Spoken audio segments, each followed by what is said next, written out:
You see a common theme? Todd only books his favorites, so it's a little less special every time. Before any of you ask to bum a cigarette, this is not my normal voice. Allergy season is hella bad in LA right now. Don't know if you know. You sound great. Thank you. Oh, is that it? I thought there was going to be more coming. I'm going to wait for it. This is amazing. You guys are amazing. Thank you so much for coming out.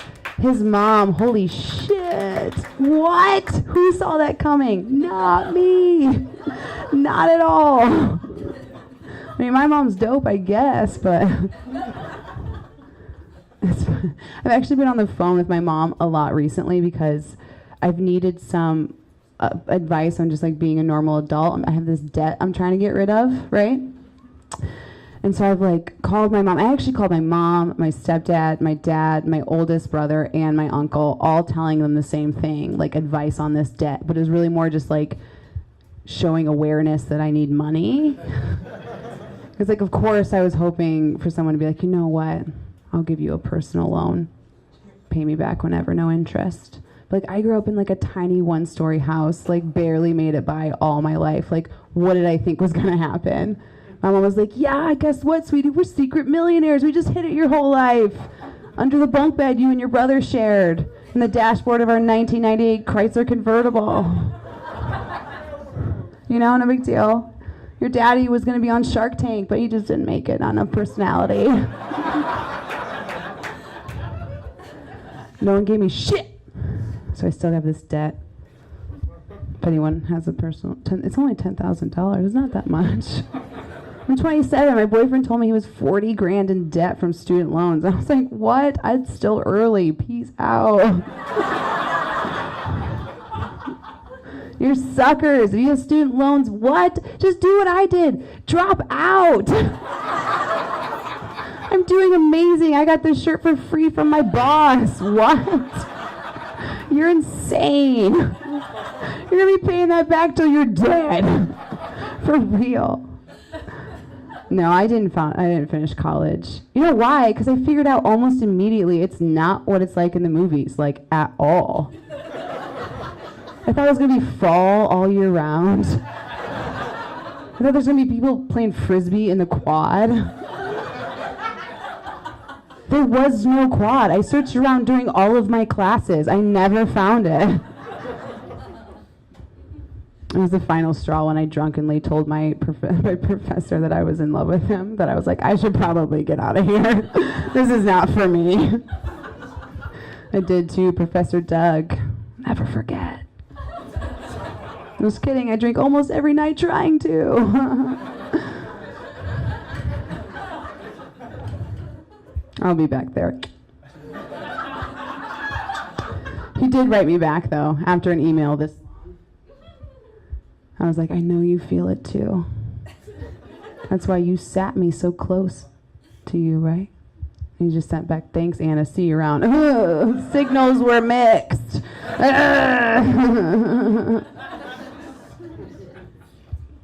I did grow up in a one-story house. All I wanted, my entire life, my biggest dream, fucking movie career, all I wanted was a two-story house my whole life. It didn't need to even be bigger. I just wanted the banister for the prom scene. I really did. I just really wanted to be getting ready in my room and my date come to the door. And my dad comes like, it'll just be a minute. And he's waiting there, right, all nervous. And then he just sees my hand and my foot, my inappropriate stiletto. Because I've hiked up my dress just so. And I slowly make my way down the banister. And we lock eyes. He's like, oh, did she cut her hair? Yeah, I just did it in my room. I wanted the Rachel Lee Cook needed bangs so you could brush them out of my face. And it looks amazing. And just slowly reveal my even more inappropriate prom dress. Until he just takes my hand at that last step. Because that last step is so hard. You know, you need the hand. Oh, God. Oh, thank you. Oh, got you here. And we walk out to his dad's vintage convertible that he let him borrow for the night. And I can just see it, his dad throwing in the keys like, go get him, Tiger. We drive out into the sunset. That didn't happen. 1-story house. So I just walked from my room to the kitchen like, let's go! Fucking heels didn't even click because we couldn't afford hardwood. And we go to my friend Alyssa's house to take pictures for 2 hours on her deck. Like, oh, just the girls now, show your butts. Oh, the garters. Like, why the fuck do we have garters? That's so inappropriate. What? My mom bought me that. After I promised her I'd stay a virgin until marriage. My whole life. She bought me a purity ring at 19, and I just slid it right back. I was like, let's just not have the conversation.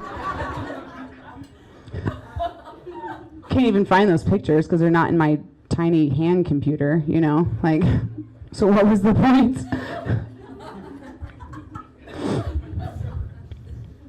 I wanted that. This wall is amazing. Right? I'd be remiss if I didn't get a picture like this. Because that's what's in now, right? God, I wish I just had a fucking coffee so I could like put it up against this wall so you could see my one perfectly painted nail and a coffee and a wall. What the shit is that, girls? What are you doing? Stop doing that. It's so stupid. It's almost as dumb as just your knees that look like hot dogs on the beach. Get better. You know what's worse is when a man does it. Oh my God. A full-grown man with a full-length body shot on Instagram blows my fucking mind. A selfie I can deal with all day. I don't give a shit. Because do you know what you have to do to get a full-length picture of yourself? You have to ask someone to take the full-length picture of yourself. And could you imagine a 30-something-year-old man walking down Melrose like, wow, this storefront's dope. You know it would look good? My body in front of it. Sir, real quick, could you take time out of your day real quick? My 700 followers need to see this Target outfit that I bought yesterday.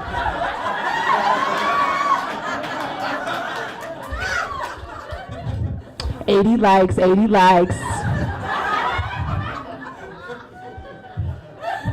And the thought, because what does everyone do when they get a picture taken themselves? They look at it to see what it looks like, and that even boils my blood more of a man being like, you know what, more time out of your day, please, sir. If I could get one guy my age and not do this in a goddamn picture, it would be a fucking win.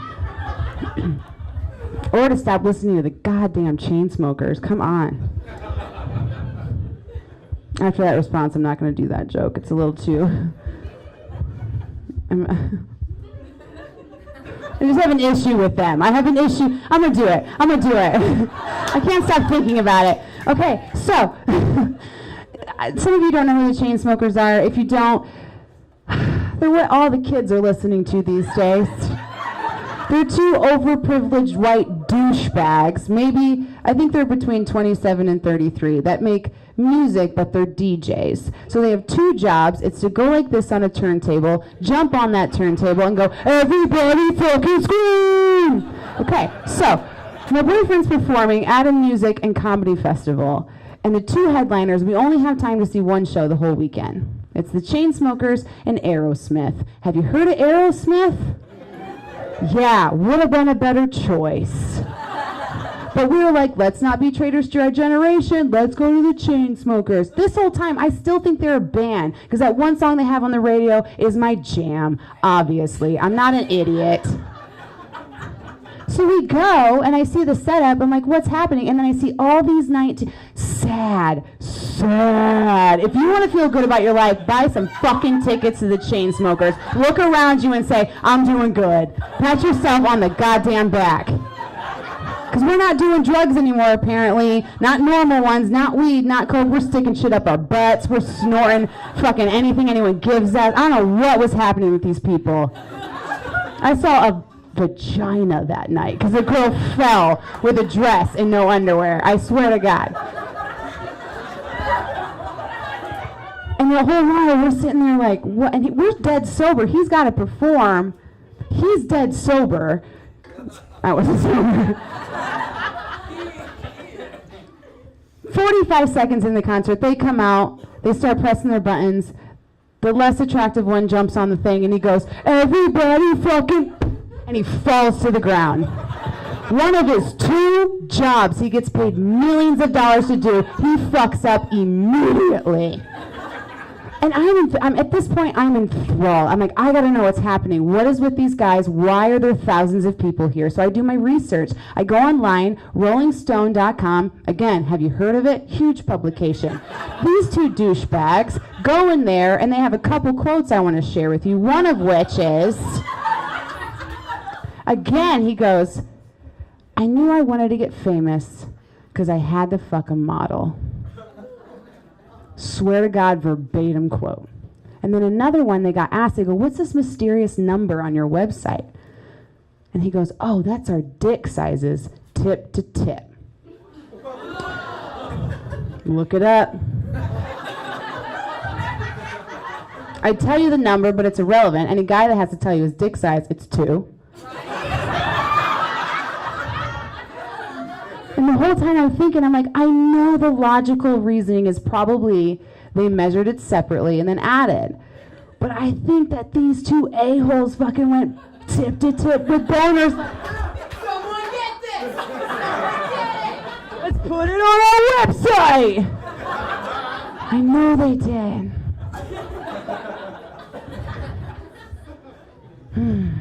Thank you. Needed that. I'm not watching superhero movies anymore. I made that very clear after I watched. I promised my boyfriend I'd try Rogue One. I was like, I'll do Rogue One for you, I promise. And today we turned it on. 15 minutes in, I'm doing Candy Crush, but like I'm on like level 150, so no big. Killing it. I can't do it. I'm so tired of it. I'm so tired of superhero movies. But here's why. I don't understand how it can be entertaining to anyone and not stressful. To me, it's stressful. These cities, these buildings falling to the ground. Who's paying for that? And who's cleaning it up? That's the only thing I can think of. Your livelihood, your job, your apartment, it's gone. Why aren't you running towards the transformer and giving up? You know what I'm saying? I'm tired of watching it. And like, think about if you actually, like if that was your, what? It's so insane. Like, I don't know. How much does a pothole cost to fix? I should probably look it up for the joke. I don't know. Probably a lot of money. Do you know how many times Superman probably leaves to fly? Wouldn't you if you could fly? He leaves a pothole every fucking time. Every time. How is not everyone thinking like he's messing with people's days, innocent people's days? They have to like call their boss and be like, yeah, man, he's at it again. The bridge is gone. Green Goblin's back. And they're like, oh, Anna, you had this excuse in 2001. I was like, yeah, and 2003 and 2005. You'd think they get an original idea, but they haven't. He's back. Damn it, I wanted to work together. I wanted that to work for so long, and it never has, because everyone just sucks Marvel's dick all the time. That's the most aggressive thing I've ever said on stage. Wow, that was weird. My boyfriend's coming on stage next. He's pretty great. For Christmas, I got us an Airbnb in Big Bear. I thought I was you know, just making my own proposal happening, maybe.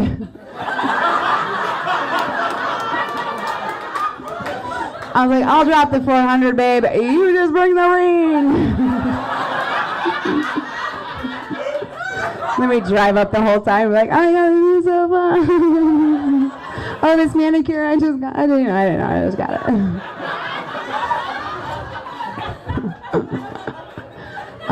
If you notice, there is no ring on this finger. It wasn't his fault.